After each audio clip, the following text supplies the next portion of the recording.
So this happened last night, and I'm still kind of freaking out. My roommate had gone up to the foothills to spend Christmas with his family, and was there for about 3 days.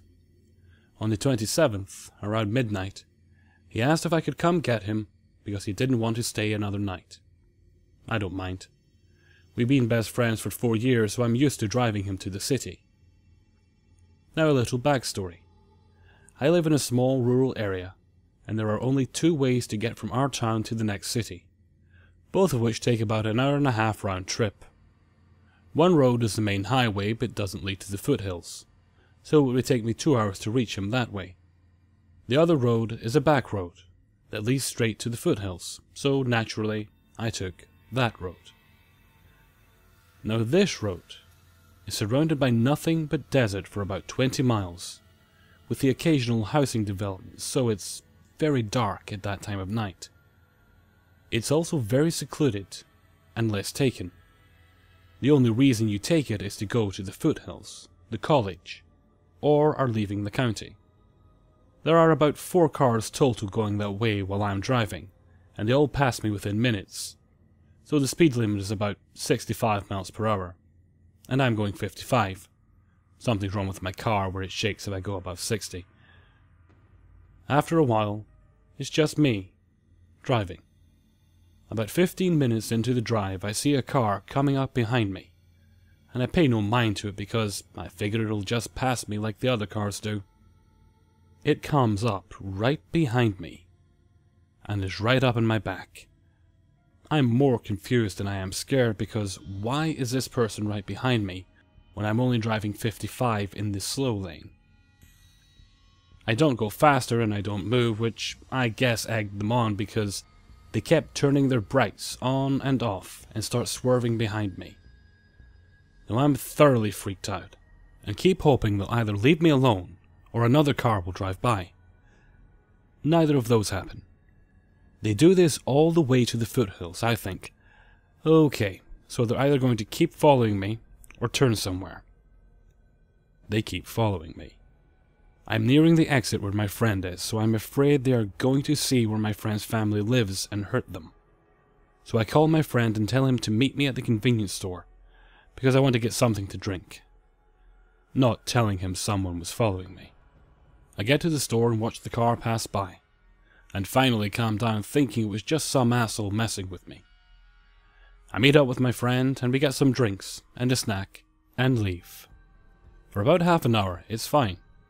It's just us talking about what we did during the holidays, joking around and stuff. I had completely forgotten about the car, until it started happening again. Now, the reason I didn't tell my roommate to begin with is because he has kind of a temper. So instead of being scared, he's pissed. Not only at the car, but at me for not telling him before. He's screaming for me to stop the car so he can deal with this asshole. And I'm refusing out of fear. Thing is, my roommate is a 5'10" tall bodybuilder, so he's a pretty intimidating guy, while I, on the other hand, am 5'6" and disabled, and the only thing going for me is that I carry a hatchet everywhere I go. So he's used to scaring people off. I tell him no, that we're going to the police station in our town, and he calms down a bit. As we get to the station, the car disappears again, and we sit there for about 15 minutes seeing if it circles back. Now in hindsight, what we did was kind of stupid because we didn't go to the station and ask for help and just went home without thinking they might be waiting for us to leave. We were constantly looking behind our shoulders while we were driving, making sure no one was following us, and when we got home, we thought they were gone. Now this is the part that scared the hell out of me. We had been home for hours, my roommate was already passed out in his room, and I was the only one awake. It was about 4 in the morning and I had gone to the restroom which was right across the hall from my room.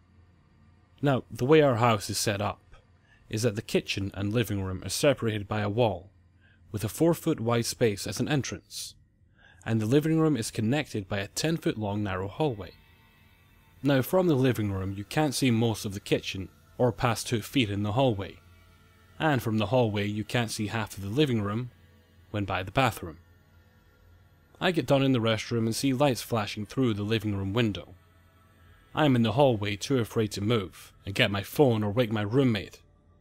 But my bedroom door is open, so I softly call for my dog, who is a miniature husky, knowing he barks at anything that moves, hoping that will scare them away.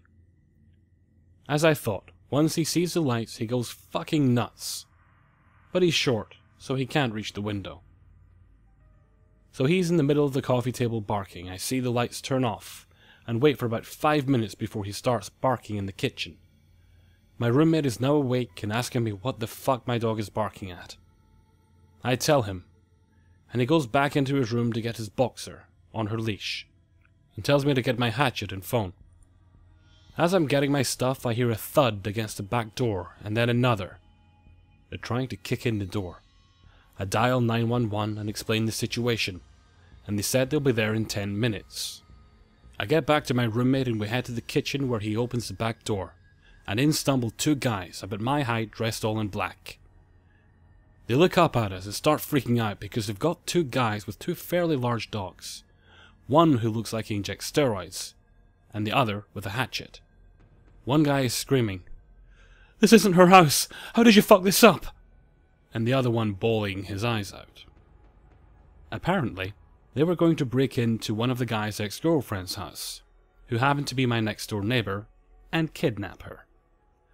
The one guy got the houses wrong and mistook me as the guy's ex because I had my hood up, and they couldn't see my face. And I have the same build as her. The cops arrived shortly afterwards and took them. It was freaky, and I hope it never happens again because I don't know what I would have done if they were really after us. Many apologies for the length of this story. There is a lot of backstory, and it was an ongoing issue for many years. When I was around 14, my family home got broken into. My mother was never able to get over the terror and disgust she felt over strangers violating our personal space. So we moved to a newer home a few blocks away. Our new home was big and safe, and it had a security system. The only feature of this security system that we ever used was the electronic door lock, which came equipped with a passcode. My parents are of an age where it is more important for a password to be memorable than it is for it to be secretive and secure. So they set the code to be the last 4 digits of our home phone number. Now this was back in 2004, so phone books were commonplace, and literally anyone who had access to phone listings could have matched up our phone number to our address. The first 8 years or so of living in that house were fine. We never gave our passcode out to anyone. But now that the danger was out of our minds, we also never thought to change it. In 2012, my family bought a cabin, and subsequently spent many summer weekends, weeks, and sometimes months up there, with my dad coming back into the city for work. Being a 22-year-old girl with a healthy social life, I rarely joined them on their cabin trips away, instead opting to throw small parties with close friends. I should note here that none of the parties I held ever resulted in strangers arriving in my home. And they were all with close friends who I trusted not to make a mess of the place while my family was away. Every time my family was away and I was in the house alone, I felt extremely tense and freaked out. I often coerced friends and boyfriends into staying over, but even the days spent alone would get to me. The problem was the noises I would hear, often sounding like someone was still home, walking around upstairs and running the water in the sink. Sometimes I would open a door, and later find it closed. My cat was constantly on edge, which I chalked up to my whole family being gone, and the silence making her nervous. One specific incident occurred late one night in 2013. I had actually moved out by this point, but often returned to pet sit while my family was away. Both of our family dogs were home, and my cat had been sick a few times that evening, so I decided the best course of action would be to stay overnight and keep an eye on her. I went downstairs to my former bedroom, and after an hour or so of playing on my phone and tossing and turning, I fell asleep. I hadn't been asleep for long when I was jolted awake by the sound of my dogs barking from upstairs. They are easy barkers, and my first instinct was to feel frustrated with them for interrupting my sleep. Suddenly, I heard what sounded like footprints thudding up the basement stairs, and I paused. I didn't hear another sound, so I left my bedroom to investigate. I got to the top of the stairs and noticed that the front door was wide open, and there were small bits of dirt and mud on the floor, as though someone had walked in with dirty shoes. After this incident, I absolutely refused to stay at my parents' place overnight. My friends and family chalked it up to a prank, and my brothers both claimed ignorance. My mother in particular went so far as to tell me that it was probably just my overactive imagination, and that I had not closed the door properly or something. Things quieted down as I spent less and less time alone at my parents' place. In fact, everything was fine until the spring of 2015. My family went out of town for a weekend and took all their pets with them. I was still in the city Friday night, but left on Saturday to head out on a small road trip. On Sunday I received a frantic text message from my mom, asking me if I stopped by the house at all before I had left. I said no, and she told me that when they had arrived home, every single light in the house was on. She said the living room appeared lived in, with a dirty dish and a half-empty water glass on the coffee table. She said that the basement door was wide open, as was the door to my old bedroom, and that the bed appeared to be messy and unmade, which was odd considering it was a guest room that rarely anyone ever used anymore. It is worth noting here that my mother is a bit of a clean freak. I would never leave a dirty dish out before leaving for the weekend, or neglect to turn the lights off. She also would never have let a bed go for more than a few hours unmade. In fact, this incident terrified her so much that she finally took my initial advice and changed the password for the front door to something more obscure. Everything was back to normal for a while. I even watched the house while my family was gone a few times that summer. Then, one weekend came up during which my family was at the lake and I was unable to check on the house due to a hectic work and social weekend. We asked a trusted neighbor to keep an eye on the place and let us know if he caught any suspicious activity. A couple of days later he approached my parents to tell us that while we were gone, there had been no suspicious activity. No suspicious activity except that their son had pulled up to the driveway in his silver car, and had repeatedly tried to get through the front door.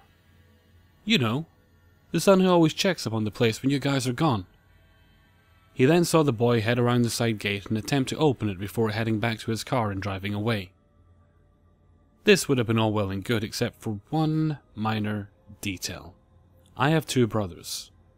Both of them were at the cabin, and neither of them drives a silver car. No other suspicious events have occurred since, and that was over 6 months ago.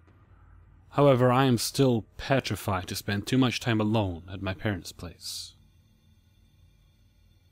This story happened when I was about 7 or 8, so around 1995 or 1996. It's the first time I have ever told this story. Some background. I live in a big city with my family in a 3-story apartment building. It was myself, my dad and mom, my older sister, and my older brother in the middle apartment, with other family members living in the bottom and top apartments. My family lived in the same neighborhood since before I was born, so I saw the changes that it experienced through the years. At an even younger age, it was common for me to find used heroin needles on our sidewalk, and to spot the prostitutes waiting on the corner. Another time I saw a man get shot at a laundromat from my bedroom window. The reason to explain this is to say that during the time this story happened, the neighborhood was slightly improving due to the improved economy and subsequent increase in police presence. Regardless of these improvements, the story is slightly spotty, as it happened in a way where things were just not noticeable because of all the other more extreme stuff I was used to seeing. Our living room windows were tall rectangles, went as high as 6 feet. On the left side of the room was one window that faced towards the end of the street, where you could see down the rest of the block. There were garages going down the rest of the block, 8 individual garages in total, that we owned and rented out, so we knew all the cars. The other 2 windows faced the front of the house and looked out onto the street, as well as the lot across the street. It was an empty lot with overgrown weeds, trees, and boulders that was contained by a chain-link fence. My parents had a tendency to leave the blinds up, and our TV was located about a foot from the left side of the window, with a rocking chair and another chair placed in front of the TV. This setup essentially made it really easy for a person walking up the block to see us watching TV when the blinds were open. One night, me and my sister were watching TV when I noticed a white two-door sedan parked about 10 yards from our house. At first I did not pay much mind to it, but it was weird because the car was blocking one of our garages. Odd, but people are stupid. So I went back to blindly watching TV. 2 hours pass, and I decided to look out the window again. It was still there. At this point I told my sister that this car was parked in front of our garages, and they sure as hell didn't belong there. She looks over and says, "Yeah, I've been noticing that car parking there at night a couple of times now." I did not ask how many times she saw this car, but I decided it was better to close the blinds. It was obvious we were talking about this car because we were staring right at it, pointing with the blinds opened. We wanted them to know we saw. After about 10 minutes, the car was gone. The white sedan didn't show up every night, but it started to show up on more nights, usually late, 9 p.m., sometimes midnight, and always parked in the same spot.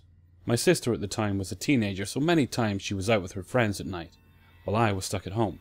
I started to get that feeling of someone watching me, and noticed the car showing up on multiple occasions. Or maybe the person in the car started to look for me. I'm not sure, but more and more I found myself up late, alone in the living room, only to look up and seeing that white sedan parked. Even though this happened on a consistent basis, I still questioned myself. Maybe I'm just being paranoid. Maybe the person sleeps in the car. Because of these questions, I did not tell my mom. Dad worked nights, so there wasn't much point in telling him. I demanded that she close the blinds even, but she usually kept them open anyways. The weather started to get warmer as it entered into summer, so keeping the blinds fully closed would make the room really hot. I thought that maybe if the blinds were opened about 5 inches it would be enough to let air in, but not open enough to allow this person to see inside. The white sedan started to park closer, probably in an attempt to see through the 5 inches that the blinds allowed. But then, it stopped coming for a few nights, and I thought that the closed blinds had worked. One late night I was watching music videos on Channel 25, since we didn't have cable, with my brother who was going in and out of his room. That feeling of being watched hit me as if a spear was thrown through me. I looked over and there it was, the white sedan. Most people would probably feel scared at this point, but I started to get mad. Why won't this person just stop? They must have known that we noticed them. Why are they even doing this? I told my brother, who tried to see if there was a license plate but couldn't. I decided to grab the binoculars to look for a license plate number, but there was no plate. Then I looked to see what brand the car was, but there was no logo where the emblem would normally be. In fact, it looked like it was ripped off the front, and it was too dark to see any leftover outline. I tried to see if I could get a look at his face, but only his chin had light on it, and it was tilted up, staring at me. This just made me more angry. I began to be determined to make this person as uncomfortable as they had made me. I grabbed the house phone, went back to the window, stared at the car with the binoculars, and put the phone up to my ear. I pretended to call the police, and in hindsight, I honestly have no idea why I didn't just call the police.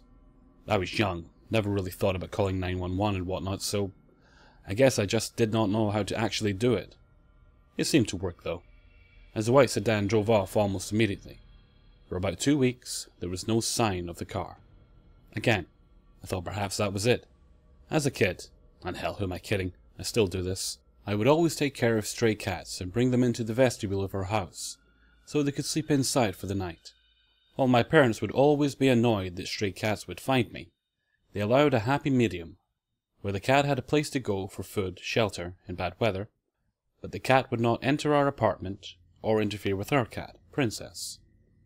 At this time I was taking care of a white and black long-haired cat that did typical cat stuff. And one night, I heard it meowing to come in, so I opened the front door and let it in to eat. I was about to go back upstairs to our apartment and let it stay in for the night since it was already after 9 p.m. But, like a cat, it now wanted to go outside and wouldn't stop crying. I let the cat out.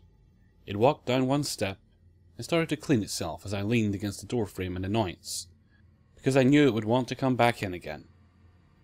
Ignoring my surroundings, I hear a car pull up in front of me. I look up and there it is.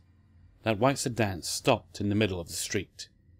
All the alarm bells were now going off as panic sinks in and I step back. Finally, I see this person is a man. He was wearing a white t-shirt, he had short, dark hair, but I couldn't see his face. It was like the perfect setup for a horror scene. He was looking right at me with the light from the streetlight seeping in his car, but his face was completely shadowed. I was about to close the door when I remembered the cat was outside, who had walked a couple of steps further from the door to continue grooming. I wanted to escape, but I was afraid he would hurt the cat. And if I can help an animal being hurt, I do. There was always someone walking down our block since we lived by a train station. So I worked up my nerve and quickly went to pick up the cat, while keeping an eye on the car. I almost threw the cat into the hallway when the bats by the door caught my eye. My family always kept 2 old bats by the door, a long one made out of solid hickory, and a metal one. It might seem stupid, but for some reason, I felt like I couldn't run, and if I closed the door to safety, he would keep coming back. I grabbed the metal bat behind the door so he couldn't see it, and stood there staring back at him, making sure to give him my most angry look. It felt like an hour, but was probably more like 5 minutes of us just staring at each other. My hand gripped the handle of the bat just in case he decided to get out of the car, and I thought about the possibility that he might have a gun, but I stood my ground. After some time he drove away. I watched him disappear around the bend and noticed that no one was walking up or down the block. He was completely quiet, and had been that way this whole time. I closed the door and ran upstairs to our apartment. At this point I told my mom what happened, about the car making several appearances. All she said was, "Well, don't go outside." I felt completely defeated that my mom would be so dismissive of a possible stalker, but she might have thought it was an overactive imagination. That was the last time I ever saw the white sedan. I'm not sure why he stopped coming after that. Maybe he found other females to stalk or was caught doing something else. Or maybe our little stare-off made him realize I would not be an easy target. If I wasn't running to safety when I easily could have, who is to say I wouldn't fight if he tried to grab me? Maybe he enjoyed seeing terror on little girls' faces and wasn't getting that, so he lost interest. Now that I'm older, I do wish I had the presence of mind to actually call the police. To get adults more involved. Because while all he did was constantly watch me, it could have escalated given the chance. I have no idea if he planned on a physical or sexual attack, or a kidnapping. But I do know that he planned the nights to come to our block and stare through our window. He wanted to be seen and to watch us. That night was just the perfect chance for him to get even closer. Whatever his intentions, it ended up scaring me, and I think he wanted that. But it also made me realize to be more aware of my surroundings and to stand up, take action. So white sedan, if we ever meet again, I'll be sure to call the cops this time. After putting you in the hospital. Hey everyone, Hellfreezer again, and thank you very much for listening to episode 19. Also, I just passed 200 subscribers, so thank you very much for that. It is appreciated. Next stop, 300. Sparta! Anyway, until next time, take good care of yourselves guys, and thank you very, very much for listening.